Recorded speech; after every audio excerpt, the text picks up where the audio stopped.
Assalamualaikum. Jumpa lagi kita hari ni. Hari ni kita sempena tahun baru. Selamat menyambut tahun baru kepada semua follower-follower Jebat Derhaka, peminat-peminat semua. Semoga tahun ni adalah tahun yang lebih baik daripada tahun sebelum ni buat kita semua, insya-Allah.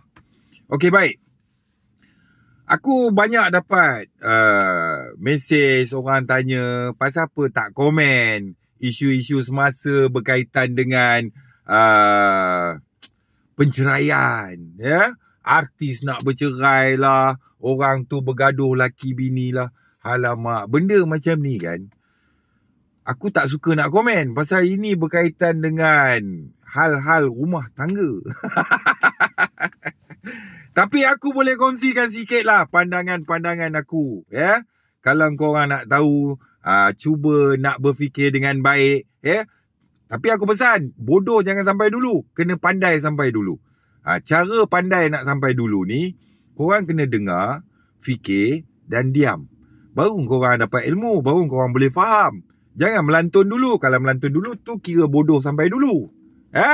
Okey, baik. Aku ulas sikit lah, Okey, supaya masyarakat kita ni jangan jadi orang yang mengikut-ngikut trend, tanpa memikirkan tentang fakta dan realistik sesuatu perkara, secara realistik dalam satu-satu perkara. Baik.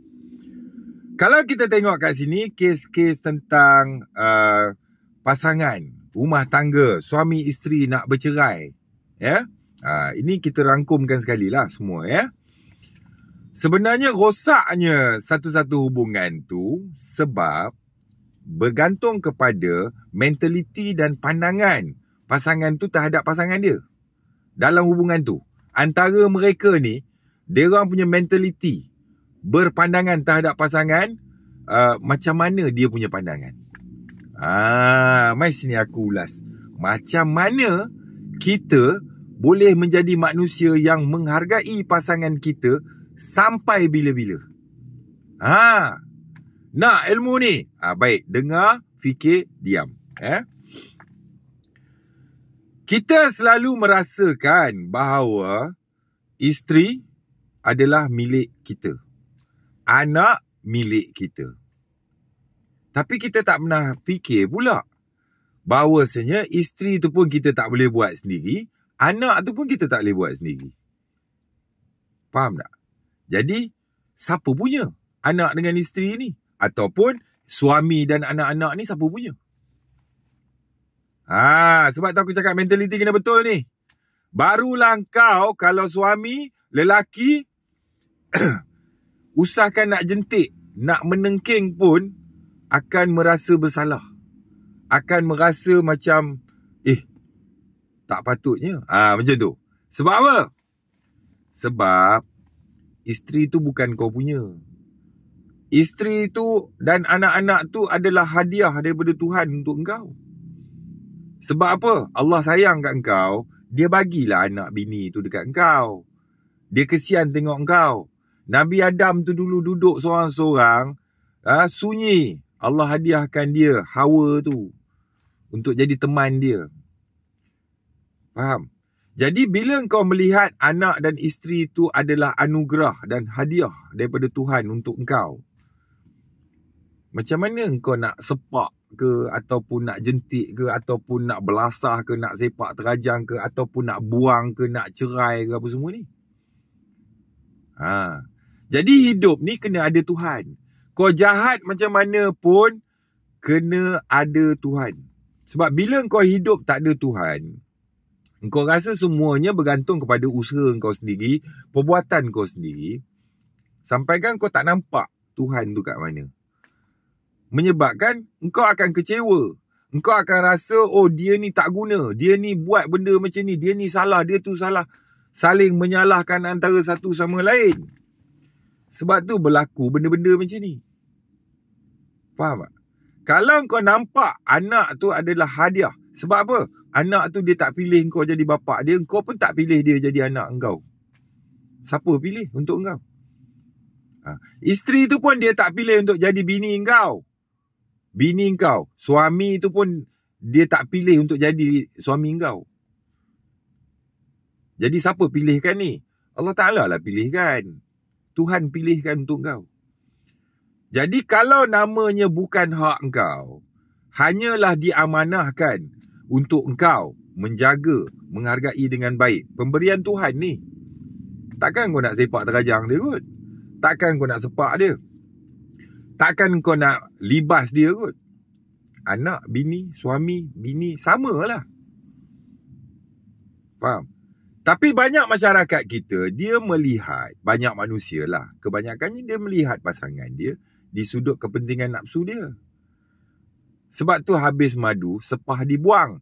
Bila dah jemu, dah tak tahu nak sayang pasal apa lagi ni. Dah macam tak ada sebab untuk aku nak hargai dia, nak sayang dia. Sebab apa? Yang si lelaki dia pandang perempuan di sudut seks, di sudut nafsu. Contoh.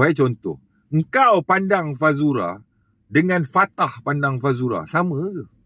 Tak samalah. Kau pandang dia censored, Fatah pandang dia uncensored. Kalau ada parut duit 20 sen pun Fatah je yang tahu. Kau tak tahu. Kalau ada cacat cela apa pun Fatah je tahu. Sama juga Fazura pandang Fatah. Berbezalah dengan kita ni yang pandang Fatah tu. Faham? Sebab tu istilah laki yang handsome pun bini curang. Bini lawa-lawa pun laki curang. Istilah tu tak boleh pakai. Sebab itu pandangan mata kau. Bukan pandangan pasangan dia. Faham tak? Pandangan kau tu censored. Pandangan pasangan dia uncensored. Faham? Jadi sebab tu hidup ni kena ada Tuhan. Dengan ada Tuhan tu lah, ramai perempuan, bukan ramai lah, kan? Girlfriend aku, bini-bini angkat aku, dia kata aku ni romantik, aku ni penyayang. Sebab dia ingat aku pasal dia. Sebenarnya bukan pasal dia. Pasal aku memandang mereka ni adalah anugerah. Jadi, kena jaga elok-elok. Ini amanah daripada Tuhan. So, kena jaga elok-elok. Kalau dia tak elok, kau buang dia. Kan? Maksudnya, kalau dia perangai entah apa-apa, tak solat, tak tutup aurat, tak apalah, buang lah.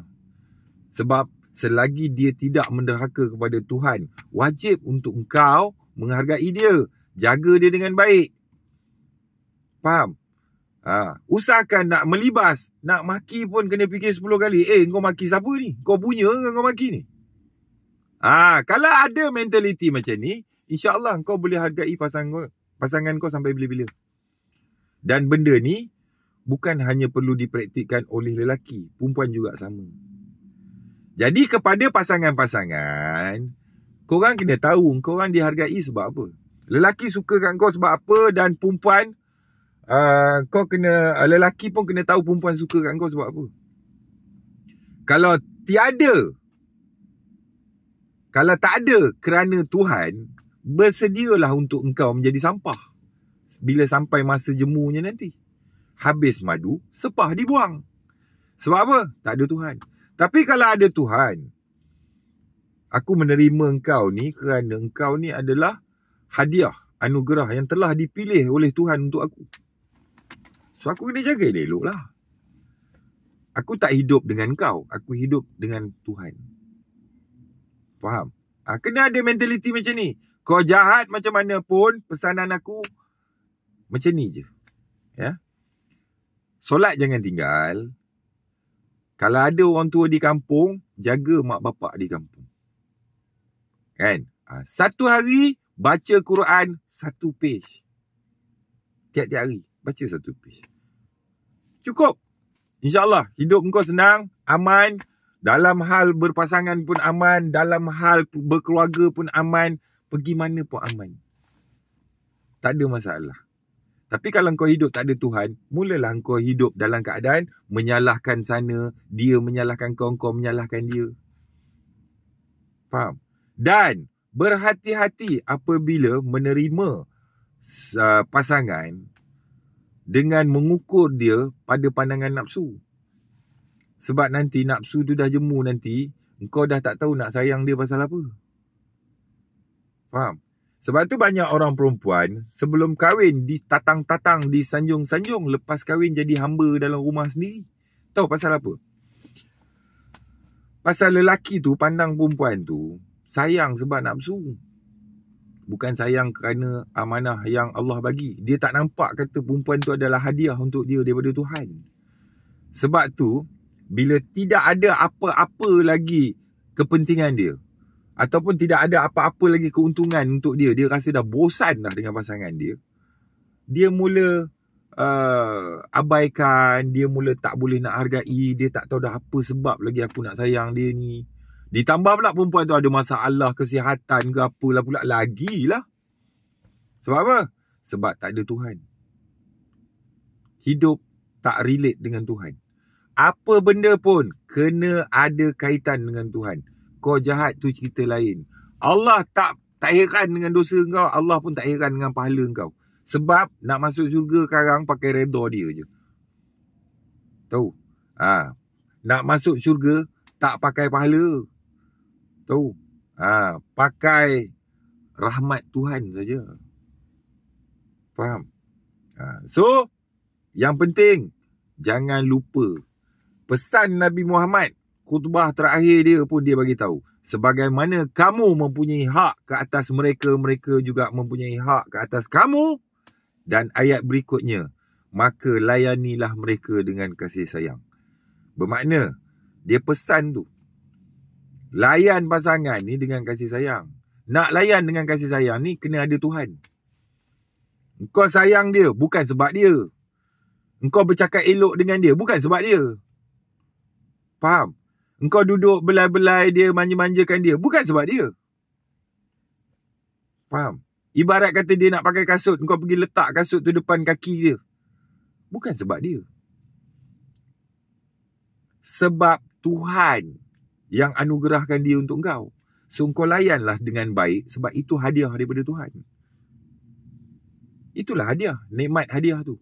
Dan Allah kata, akan aku tuntut setiap nikmat yang telah engkau terima. Maksudnya besok Allah tanya, aku bagi bini kat kau, kau buat apa kat bini kau? Aku bagi anak kat kau, macam mana kau menghargai dia? Aku bagi nikmat banyak dekat kau, hanya ada sedikit ujian untuk kau. Kau dah mengelupa dah ke? Dah melantun, minta cerai, nak cerai berai apa semua, nak buang dah ke nikmat yang aku bagi tu? Kau tahu tak berapa banyak nikmat yang aku bagi kat kau, yang tak pernah kau nampak, tak pernah kau ingat kat aku pun. Tiba-tiba bila kau berjumpa dengan satu ujian daripada aku, seolah-olah macam kau tak pernah menerima sebarang nikmat daripada aku. Ni nama dia kufur. Faham? Dan selagi hidup engkau ni, di mana engkau pandang, engkau boleh kaitkan dengan kewujudan Tuhan. Pandangan yang sedap ni juga satu nikmat. Pandang anak senyum pun satu nikmat. Pandang isteri senyum pun satu nikmat. Pandang pasangan nampak lawa pun satu nikmat tau. Besok Allah tanya ni, selama engkau duk pandang ni semua, kau ada ingat kat aku tak? Tak ada. Sebab tu, sayang pasangan, sayang anak, sayang adik-beradik, sayang mak bapak, kerana Allah dan Rasul yang suruh, bukan kerana mereka. Buat benda kerana mereka ni semua tak dapat pahala. Buat benda kerana Allah je. Faham? Tu komen aku. So bagi orang yang bermasalah sangat ni, balik pada Tuhan je. Lihat sesuatu benda. Sesungguhnya tidak ada satu benda pun yang kau buat sendiri. Tak ada satu nikmat pun yang berada dengan kau sekarang ni, walaupun duit 10 sen dalam poket, bukan datang daripada kau. Dia takkan ada dengan kau tanpa Tuhan. So, pandang pasangan, pandang keluarga, pandang adik-beradik, pandang kawan, semuanya anggaplah itu adalah anugerah dan hadiah daripada Tuhan untuk bahagiakan hidup kau. So, nikmat banyak dia bagi, satu ujian dia bagi, takkan kau dah meloncat macam beruk ke? Belajarlah bersyukur. Faham? Apa yang kurang, perbetulkan. Apa pun, kena balik kepada Tuhan. So, hidup berakal, ni tazkirah awal tahun untuk korang semua. Sebab apa Jebat ni selalu gelak dan senyum? Dia ada masalah pun dia senyum, dia gelak. Dia tengah seronok pun dia gelak. Dia apa pun jebat ni kalau korang tengok. Kalau tanya kat kawan-kawan, jebat macam tu lah. Always gelak je dia. Dia ceria je, tak ada masalah. Kenapa? Sebab aku tak hidup dengan masalah. Aku tak hidup dengan persekitaran. Aku hidup dengan Tuhan je. So kalau Tuhan nak bagi masalah kat aku pun, aku terima, aku gelak je. Kalau Allah nak uji aku macam tu, ujilah. Aku try the best untuk hadap lah. Tuhan bagi nikmat pun aku senyum juga. Dalam duk jahat-jahat aku pun kau bagi juga nikmat kat aku. Terima kasih lah ya Allah. Malu ni sebenarnya. Faham? So hidup kena ada Tuhan. Tak ada Tuhan, baik kau mati cepat. Pasal apa? Satgi mati banyak nak kena jawab. Mati lambat-lambat ni satgi semua nak kena jawab. Pening. Faham? Jadi start pada hari ni, apa saja yang kau buat, cari macam mana boleh ada Tuhan di situ. Yang Jebat cakap ni. Baru kau nampak semua tu semua adalah hadiah, anugerah. Sebab Tuhan sayang engkau. Kasih sayang Tuhan melepasi kemurkaan dia. Faham? 1000 kebaikan boleh terhapus hanya dengan satu kejahatan, satu keburukan. Di sudut pandangan manusia. Faham? 1000 keburukan boleh terhapus dengan hanya satu kebaikan. Dengan hanya bertaubat dan minta ampun. Boleh hilang 1000 keburukan tu, kau tahu. Itu adalah sifat Allah Ta'ala. Sifat manusia, 1000 kebaikan terhapus dengan hanya satu keburukan. Itu sifat manusia. Sifat Allah Ta'ala, 1000 keburukan, bergunung dosa, boleh terhapus hanya dengan semayang sunat taubat dan minta ampun kepada Allah. Terhapus semua. Malahan 1000 keburukan, bergunung dosa tu diganti dengan gunung pahala. Itu sifat Tuhan. Faham? So, jadilah manusia yang hidup ada Tuhan. InsyaAllah kau selamat. Pergi mana pun. Faham? Hidup kau akan ceria dan bahagia dalam keadaan apa sekalipun. Sebab apa? Kalau Tuhan nak kau mati hari ni, apa masalah kau? Kalau Tuhan nak kau hidup hari ni pun, apa masalah kau? Faham? Kau tak hidup disebabkan manusia, kau pun tak mati disebabkan manusia. Faham tak? Semua Tuhan. Hidup kena ada Tuhan. Tak ada Tuhan, kau akan mula bertindak sendiri. Kau rasa semua kau buat sendiri. Masuk ke rumah orang, tak hormat pada tuan rumah. Tak rasa wujud tuan rumah dalam rumah tu. Kau nak makan kena cari sendiri. Kau nak mandi kena cari sendiri. Kau nak uruskan kehidupan kau semua, kau kena urus sendiri. Urus sendiri dengan orang uruskan. Mana lebih senang? Kalau kau masuk dengan penuh rasa hormat dan kau tahu kewujudan tuan rumah, kau nak makan pun akan dihidangkan. Kau nak mandi pun tuala dihantar depan depan muka kau. Kau nak tidur, dibentangkan tempat tidur untuk kau. Sebab kau hidup dengan tuan rumah. Dan kau tahu tentang wujud tuan rumah. Itu baru rumah. Alam sebesar ni tak ada tuan ke? Ada. So kalau kau nak hidup aman kat dunia ni, hormat tuan punya alam semesta ni. Siapa? Allah Ta'ala lah. Hidup dengan dia. Segala-galanya dia akan susun untuk kau. Jadi tak payah kau bermati-matian untuk nak hidup kat dunia ni. Allah kata aku hantar kau ke dunia ni bukan suruh kau bermati-matian. Sebab apa? Rezeki kau aku yang tentukan. Hidup mati kau aku yang tentukan. Cuma kau jangan lupa kat aku. Aku buat semua benda dalam dunia ni untuk kau. Tapi aku buat kau untuk aku. Faham? Sebab tu hidup kena ada Tuhan. So, fikir-fikirkan, hidup berakal, mati jangan berantu, pandang apa pun kena ada Tuhan dalam pandangan tu. Kalau kau rasa pandangan kau tu kau tak nampak Tuhan, kat situlah setan masuk. Faham? Fikir-fikirkan. Sekian. Wassalam.